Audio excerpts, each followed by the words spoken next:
நியூஸ்7 தமிழ் பக்தி யூடியூப் நேயர்களுக்கு வணக்கம். நாம் 63 வரலாற்றை தொடர்ந்து சிந்தித்து கொண்டிருக்கின்றோம். இன்று முனையடுவார் என்று சொல்லப்பெறுகிற நாயனாருடைய அருள் வரலாற்றை சிந்திக்க இருக்கின்றோம். நம்முடைய நம்பி ஆரூரர் பெருமான் திருத்தொண்ட தொகை என்கிற பதிகத்தில் அரை கொண்ட வேல் நம்பி முனையடுவார்க்கு அடியேன் என்று போற்றுகிறார். இங்கே அவருடைய வரலாற்றை சொல்லும்போது வேல் நம்பி என்று குறிப்பிடுகிறார். ஆக வேல் என்பது படைக்கலத்தின் ஒரு ஆயுதமாக இருப்பது. அந்த ஆயுதத்தை கொண்டிருக்கக்கூடிய நம்பி என்று குறிப்பிடுகிறார். ஆடவரில் சிறந்தவரை நம்பி என்பது இலக்கிய மரபு. அந்த வகையில் ஆண்மை மிக்கவராக ஒழுக்கம் மிக்கவராக விளங்குபவர் வேல் நம்பியாக நிற்கக்கூடிய முனை அடுவார் என்று குறிப்பிடுகிறார். ஆக நாயனாருடைய பெயரே முனை அடுவார் என்று பதிவு செய்கிறார். இவர் அவதரித்த திருத்தலம் காவிரி பாய்ந்து வளம் தருகிற பொன்னி வளநாட்டில் நீடூர் என்று சொல்லப்பெறுகிற திருத்தலம். இந்த நீடூர் என்பது இன்றைய நிலையில் மயிலாடுதுறைக்கு மிக அருகில் இருக்கக்கூடிய பாடல் பெற்ற திருத்தலங்களில் ஒன்றாக இருப்பது திருநீடூர் என்பது. நம்பி ஆரூரர் பெருமான் இத்திருத்தலத்தில் திருப்பதிகம் அருளி இவரை பணியாது இருக்கலாமா என்று ஒரு பதிகம் பாடுகிறார். நீடூர் வேந்தனை பணியா விடலாமே என்பது அவருடைய திருவாக்கு. விடலாமே அப்படின்னு அர்த்தம், விட்டுடுன்னு சொல்லலை, நீ பணிந்து ஆக வேண்டும் என்று வலியுறுத்துகிறார். அத்தகைய சிறப்பு மிக்கது திருநீடூர். அந்த திருநீடூர் என்ற திருத்தலத்தில் வேளாண்குடியின் தலைமை மிக்கவராக விளங்குகிறார் நம்முடைய நாயனார். போர் செய்வதில் வல்லவர், இறைவன்பால் அன்பு மிக்கவர். எனவே கலம்கொள் மிடற்று கண்ணுதலார் கடலில் செறிந்த காதல் மிகும் உலம்கொள் திருத்தொண்டு உரிமையின் உள்ளார் என்று காட்டுகிறார் நம் சேக்கிழார் பெருமான்.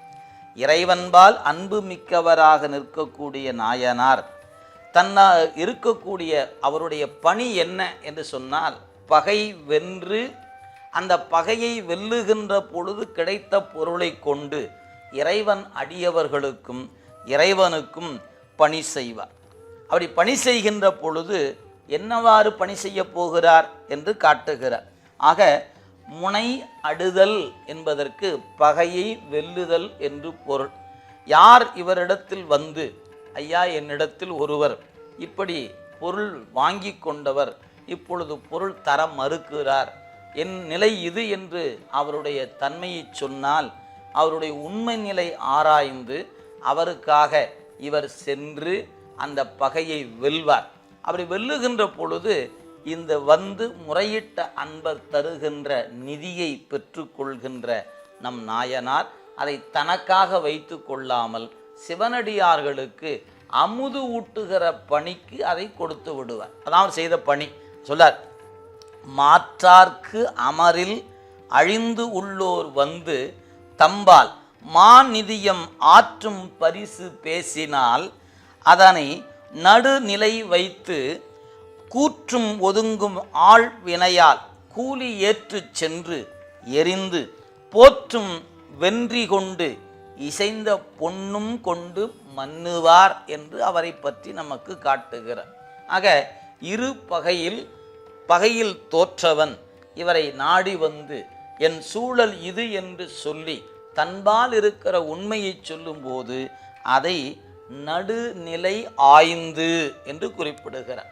ஆக உண்மை உள்ளவன் ஒருவன் தோல்வியை தழுவுகின்ற பொழுது அவன் பொருட்டு இவர் சென்று யார் அந்த உண்மை நெறியில் நிற்பவனை வீழ்த்தி இருக்கிறாரோ அவரை சென்று அந்த பகையை அழித்து வெற்றியோடு திரும்பக்கூடியவர் நம்முடைய நாயனார். அவ்வாறு வந்து அந்த வெற்றியை அவரிடத்தில் கொடுக்கின்ற பொழுது அந்த தோல்வியை தழுவி நிற்பவர் மனமுவந்து கொடுக்கக்கூடிய பொருளை சிவனடியார்களுக்கு அமுது ஊட்டுகின்ற பணிக்கு கொடுக்கிறார். அது சொல்லார், இன்ன வகையால் பெற்ற நிதி எல்லாம் ஈசன் அடியார் சொன்னபடி நிரம்ப கொடுத்து தூய போனகமும் கண்ணல் நறுனை கறி தயிர் பால் கனி உள் உருத்த கலந்து அளித்து மன்னும் அன்பின் நெறி பிறழா வழித்தொண்டு ஆற்றி வைகினார் என்று அவருடைய பணியினை நம் சேக்கிழார் பெருந்தகை எடுத்து காட்டுகிறார். இவ்வாறு பகையை வென்று பகையை வென்றதனால் கிடைத்த கூலியை கொண்டு சிவனடியார்களுக்கு பெற்ற நிதியெல்லாம் ஈசன் அடியார் சொன்னபடி அவர்களுக்கு என்று என்ன கொடுக்க வேண்டுமோ அவற்றையெல்லாம் நிரம்ப கொடுக்கக்கூடியவராக, அதோடு மட்டுமல்லாது அமுது செய்வித்தல். நம்முடைய நாயன்மார்கள் வரலாற்றில் பல நாயன்மார்கள் சிவனடியார்களுக்கு அமுது செய்கின்ற பணியினை செய்து வருகிறார்கள், செய்து வந்தவர்கள் என்பதை நாம் இந்த இடத்துல நினைவில் கொள்ள வேண்டும். இன்றும் கூட அந்த தொண்டு தமிழகத்தில் நிலை பெற்றிருப்பதை நாம் காண முடியும். சிவனடியார்கள் வருகிற பொழுது அவர்களை மனமுவந்து வரவேற்று அவருடைய திருவடி தாமரைகளை நீர் கொண்டு கழுவி இல்லத்தில் எழுந்தருளச் செய்து அவர்களுக்கு அமுது கொடுக்கின்ற பணி இன்றும் நடைபெறுவதை நீங்கள் காண முடியும். எனவே அது அமுது செய்வது என்பது எவ்வாறு கொடுத்தார்கள்? நல்ல அறுசுவை உணவாக அடியவருக்கு கொடுத்தார்கள். அதான் சொன்னார், கண்ணல் நறுநெய் கறி தயிர் பால் முதலானவற்றை அந்த உணவில் கொடுத்து சுவையான திரு அமுதினை தொண்டர்களுக்கு செய்து வருகிறார் நம்முடைய முனை அடுவார்.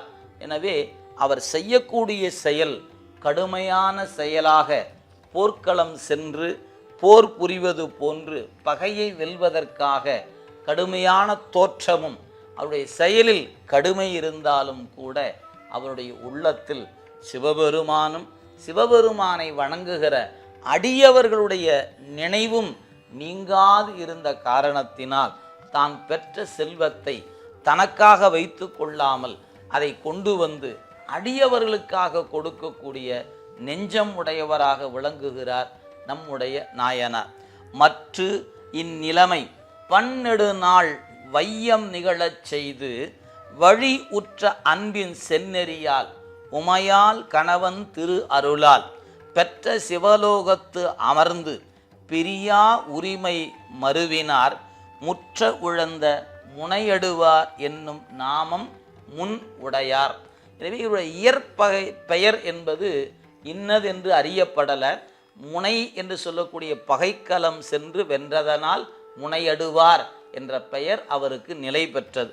எனவே இவ்வாறு தொண்டினை பலகாலம் செய்து உமையம்மையின் கணவர் மகிழ இறைவனுடைய திருவடி சென்று பேறுகிற பேறு பெற்றார் நம் நாயனார் என்று அவருடைய வரலாற்றை நாம் நிறைவு செய்து நாளை மற்றொரு வரலாற்றில் சந்திப்போம் என்று சொல்லி அன்பர்கள் தொடர்ந்து இணைந்திருங்கள். நியூஸ் 7 தமிழ் பக்தி யூடியூப் சேனலில். திருச்சிற்றம்பலம்.